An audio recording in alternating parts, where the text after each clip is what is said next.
Hi class, it's Mrs. Peterson. Today I just want to go over a simple recipe for blueberry crumble muffins with you, and also I want to talk about something that's called the muffin method, because the muffin method is something that we use when we're making muffins or quick breads, and it's just a little bit different type of process than making cookies or making cakes. So I've started by washing my hands and I've tied up my hair. I have an apron on to protect my clothes. At school, you guys can wear an apron if you want, but it's not mandatory. Here at home, I've got a couple things already set out and ready to go. So I've got my oven preheated to 400 degrees Fahrenheit, and I've prepared my muffin tray by just lining it with paper liners. The other thing you can do is grease the muffin cups as well. So to start, with the muffin method, you always have your dry ingredients mixed together first separately, and then your wet ingredients. So we're going to start with the dry ingredients. This recipe calls for 1.5 cups of all-purpose flour, and sometimes I'll pre-measure all my ingredients for you when we do these videos, but today I just thought I would show you a couple things. When you measure flour, you want to just make sure that you have it lightly scooped into your measuring cup. You do it overflowing, and then you can just take a flat spatula or the back of a knife and just level it off so it's nice and even and you get a perfect 1/2 cup or 1 cup.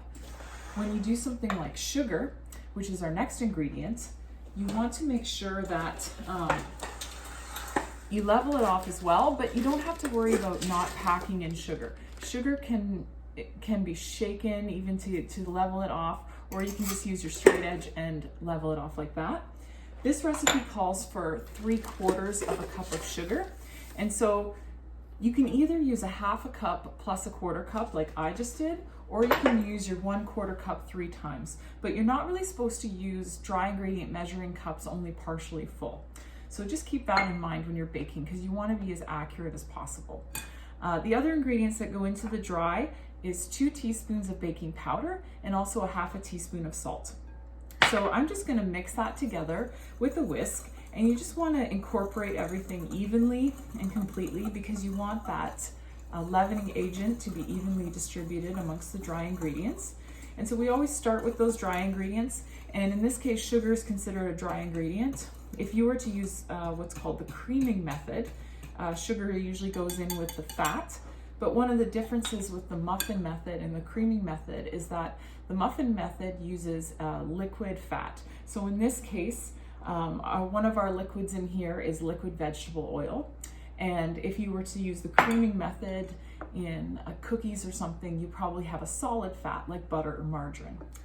The other wet ingredient that goes in here is milk, and I've already pre-measured that. It's a 1/2 cup of milk. And then I'm going to add a teaspoon of vanilla extract to that. And I'm also going to include my egg, okay?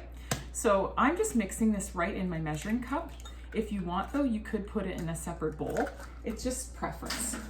And I'm going to mix it together with a fork just to incorporate those before I add them into the dry ingredients, okay? So I'll mix that up until that egg is nicely blended. And then usually when you combine these, you do what's called make a well in the dry ingredients. So I'm just going to push my dry ingredients to the outside of the bowl, and then I'm going to incorporate the wet ingredients just by pouring them right into the middle. And the other big difference with the muffin method is that you don't want to over mix your batter. You just want to combine it gently. It's okay if it's lumpy. It's okay if it's not super smooth. Normally, I love to use my stand mixer when I'm making in the kitchen. I love it. I use it for everything except for muffins, because if you're making muffins or quick breads, you don't want to over mix. And my stand mixer does such a good job at mixing, it will over mix it. So you can see that this is a little bit lumpy. That's okay. You just don't want large chunks of flour in there. And then I'm going to incorporate blueberries into this recipe. And blueberries are a really good source of antioxidants. They're super healthy. They're really good for you. And I'm using frozen blueberries this time.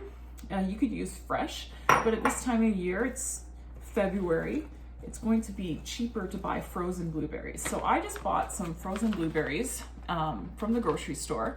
And when you're buying frozen fruit, sometimes you want to give the bag a squeeze. Make sure that the fruit isn't all together in one solid chunk, because that could mean that it's been thawed and refrozen and not as fresh. So these blueberries feel nice and separate. I know that they're good, and these ones, you know, people think, oh, fresh is better, it's more nutritious, but that's not necessarily true. Frozen is just as nutritious as fresh. Some things, if they're canned, they lose a bit of nutrients in the canning process, but frozen fruit is just as good for you as fresh fruit. So keep that in mind. Now I've mixed this together, and you'll notice that my batter is quite purpley blue color, but that's okay, because when it bakes, the muffins actually won't stay this color. The other thing about these blueberry crumble muffins is that they have a crumble topping. So the crumble topping, it just contains a bit of sugar, flour, and butter, and also cinnamon. It gives the blueberry muffins a really nice taste.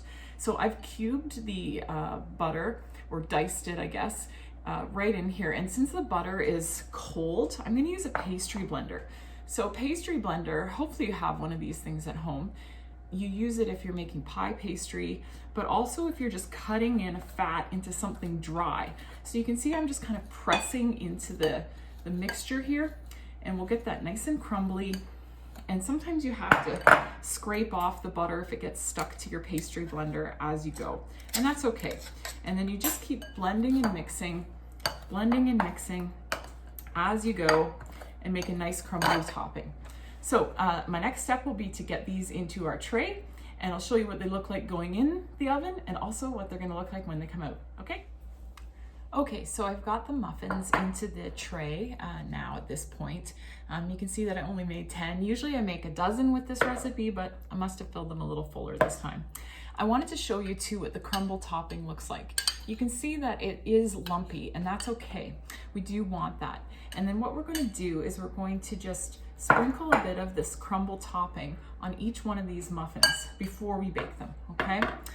The other thing I was saying before about the muffin method, you might be wondering just why? Why is it important to use the muffin method? Why don't we make it the same as a cake? And muffins and cupcakes aren't the same. Usually one of the big differences is that the muffins will have less fat, and they also have less sugar than a cupcake. And because they have less fat and sugar, they could be a little bit tougher if you overmix them. And so it's important to use the muffin method, just so that you can still have a muffin that is, you know, tender. They sometimes say like a tender crumb is the term, instead of it being kind of tough or having, when you cut into the muffin, sometimes if you've overmixed them, you'll see kind of like tunnels or little tubes of air pockets in the muffin, which we also want to avoid. So that's just one reason why we have the muffin method, and why it's different than making a cake or a cupcake. And then of course we don't usually frost muffins either, whereas we might frost a cupcake. So here's what the muffins look like before they go into the oven. I'm gonna bake these at 400 degrees Fahrenheit for about 20 to 25 minutes, and we'll see what they look like when they come out. Hey, we're back, and the muffins are done, and I think they turned out pretty good. If you're not sure if something like a cake or a muffin is finished, you can always use a toothpick to check it. And all you have to do is just insert the toothpick, and if it comes out with batter stuck to it, it needs to be cooked a little longer. If it comes out nice and clean, it means that the muffin is done. So this is what they look like when they're finished. And you can just see, I'll break this one open, still pretty warm. Little blue inside, but not too bad. A really nice, tender, soft texture with these muffins, and no tunneling because we used the muffin method and we didn't overmix them. So if you want to try these at home, I'm going to leave the recipe for you in the description of this video, and let me know if you do try them. Okay? Enjoy. Happy baking.